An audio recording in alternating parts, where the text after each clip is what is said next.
Di ba? Pag masipag, pakan mo din ha. Uy, di ba nagkatrabaho ka dati sa ano?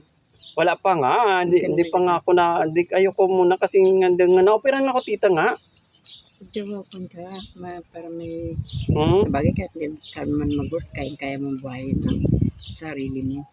Uy, nakikiakon lang naman ako sa magulang ko ngayon, te. Nakikiamot na ako ng pera, panghulog ko ng card ko. Nagkahingi ako sa nanay ko, 500. Isang buwan. Nag-ano ka rin, nag-i-release ka rin sa card. Bagay!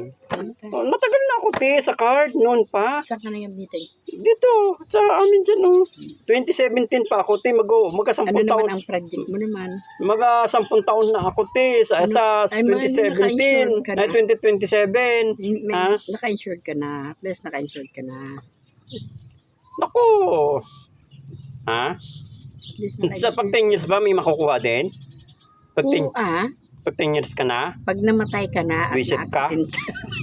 Aray ko, patay na yung kuko ko, mamatay talaga ako. Sige na nga, paalam na po!